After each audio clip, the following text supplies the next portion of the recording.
Hi, this is Stuart Webb, business success mentor, author, podcast host, speaker, CEO and founder of The Complete Approach, with another one of my one-take video blogs, All the Mistakes Stay In.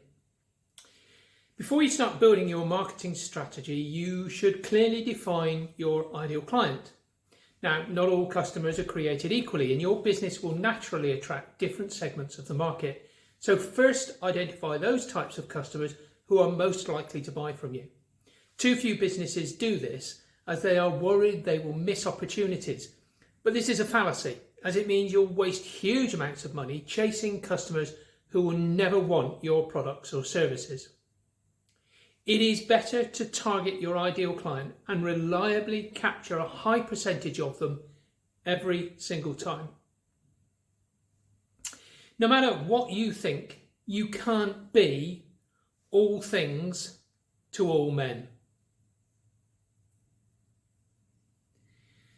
So in this short blog, I'll show you how to make a profile of your ideal client so that you can easily make decisions about your custom branding, website copy, offers, marketing campaigns, blog posts, and more.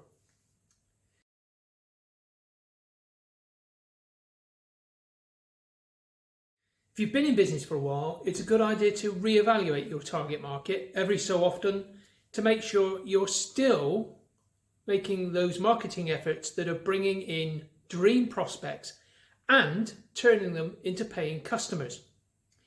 You want to make sure that your ideal customer changes along with your business and the way in which you want to do business. I've made a free ideal client worksheet so that you can simply answer a series of questions and prompts to create an avatar, as it's called, of your ideal customer without having to fill in a lot of additional information. If you sign up below, I'll send you an email with a copy of the worksheet. So use the link below. An ideal client profile, also called an ideal customer avatar or an ideal client persona, it's just a picture or description of a real client who would be a good fit to buy your products or services and or read your content to eventually become a good client or prospect. If you've ever read Building a Story Brand by Donald Miller, which I highly recommend, you know that your ideal client is the hero of the story, like Luke Skywalker in Star Wars, and your blog or business is the guide, like Yoda. So as you start to describe your ideal customer's demographics, psychographics and behaviours, it may feel like you're making a wish list of clients that you hope to have someday. It's not. Instead, this customer avatar can be confirmed by careful research, data and feedback from real people, possibly your own existing client base. The most important reason to make an ideal client profile is that it will help you decide how to run your business now and into the future. When you know who your ideal client or customer or patient is, you will, instead of trying to capture the whole market, you will double down and focus on getting and converting the subset of your absolute niche market. You make your marketing much more personal so that people you want to reach feel like your business, products and services were made just for them. On the social media and content marketing platforms where your potential clients hang out, you can make smart and effective marketing plans, and you can lower marketing costs, making the sales process easier and therefore get more people to convert to become customers. Once you know who your ideal customer is, you can finally ask yourself, will this help my ideal customer? If the answer is no, you probably wouldn't go forward with an idea or any sort of chance idea that you've got. So that makes a lot of business sense. If you're not careful, you can waste your valuable time on these ideal client worksheet exercises by looking for details that don't seem to really matter. There are quite a lot of them out there, and most of these client profile templates or worksheets will ask you to fill out a long list of demographic information such as age, gender, location, marital status, number of kids and more. Now, some of that can be important, but yeah, many of those difficult details can be useful. But if you run an online business with customers all over the world, for example, their exact location won't make an awful lot of sense. And it certainly doesn't make a difference in the big picture. I've also seen some really strange questions on worksheets for ideal clients, like what does your ideal client order at Starbucks? Or which Disney character would they be if they were one? What would your ideal client name her third child if she was about to have one? Now, for me, I don't think that actually helps get to the essence of what your ideal client is. I certainly get that those questions can help you get a clearer picture of the buyer, but at the end of the day, most of those details don't matter. And they're a huge waste of time and effort and actually shut off your ability to be able to engage with those worksheets.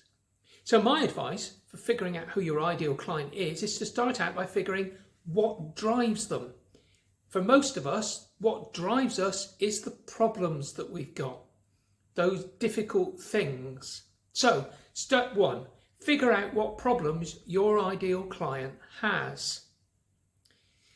When you give your customers what they want, your business does well.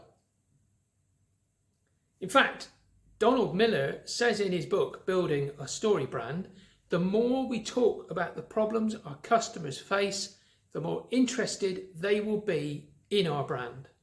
So, instead of first thinking about how old your ideal client is, let's put ourselves in their shoes and think about what hurts them.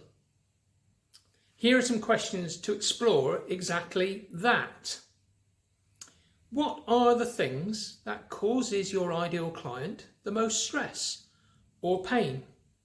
That doesn't just mean physical pain, it could mean business pain. How did they end up in that situation? What do you know about what they've done in the past? What do you know about them as a person? What is the end goal or desire or wish your ideal client has when it comes to these issues? Is it to solve it? Is it for it to just go away? How has that problem that hasn't been solved affected or messed up the life of your ideal client or their business? What do they get upset about most often in their daily lives? Who or what is the bad guy in the problem of your ideal customer? What failed product, services or solution have they already tried in the past that hasn't managed to solve these problems? And what would be the best way to solve this problem if your ideal client could wave a completely magic wand and make it just go away with as little work as possible? That gives you an insight into what your product or solution really needs to be. Okay, so step two. Now figure out exactly how you're going to solve those problems. Easy to say, slightly more difficult to do, I would suggest. However, that's the essence of business. Once you know what your ideal customers' problems are, all you need to do is figure out how your business can help them and become the hero of the story. We're going back to that brand story again. Think about some of the questions that I have below, and we've got these in the client worksheet, which you could get as a free copy if you click on the link. Why do you want to help these people with these particular problems? And how can you help your client solve the problem? What products, services or solutions can you offer? Those magic solutions that just come immediately, take the problem away with little effort from them. Now, that doesn't mean it has to be a product or service you make or sell. It could be an affiliate offer. It could be a combination of something that you produce and a partner produces, in which case you've got a great way of going out and building a product partnership relationship. How would that product, service or solution solve their problem? And put it in your own words, once again using what you know about the client in order to describe it in ways they'll understand. And therefore, how does that solution really address your ideal client's primal desires? Now, primal desires really are about a customer's ability to want to stay alive, get ahead, be liked, fall in love, achieve a goal-oriented identity, or join a tribe that will protect them physically and socially. The real things which actually drives human beings. Therefore, what quantifiable or tangible results does your solution promise to really deliver? What non-tangible outcomes does your solution promise to bring about? Those are things which doesn't necessarily become measured in terms of numbers, but something like bringing happiness. Okay, now you've answered those two questions, you now get on to step 3, which is to really define your audience and their interests. And once you know what the problems are and what the ideal client solution might look like, then you can move on to really defining any demographic information that is important. And this is where what most people start with, I think, comes in. And I leave this really to step 3, because by this stage you have a much better idea of the problems that they have, and you now have a much better idea of who that customer for your product is. So this will help you define the demographic details that are important and other businesses don't necessarily take into account. So when you come to doing this step, define them for your business or skip over any that don't really matter. For instance, if it's an online business, why do you need to know where they are unless it's going to really help you? So things you might want to consider: their gender. Perhaps they are something which is specific to a gender or to people who are multi-gender. Their age, obviously, something which is important, whether or not they have got above a certain age. You might want to consider things such as ethnicity. Perhaps they have a particular relationship. Maybe it's important to bring that into the fore. If it's a product which appeals to families, how many kids might they have? What are the ages of those children? Maybe it's a product which requires you to understand their level of education. Often it requires an understanding of certain things, and maybe that education leads to particular occupations. Okay, so those are just some of the things that you'll need to start considering at this point. Okay, wrapping up. I know that taking the time to fill out an ideal client worksheet can feel like a pain, but this is a really important step that every business owner really does need to take. Don't forget that your ideal client profile is the map that will help you make your business decisions in the future.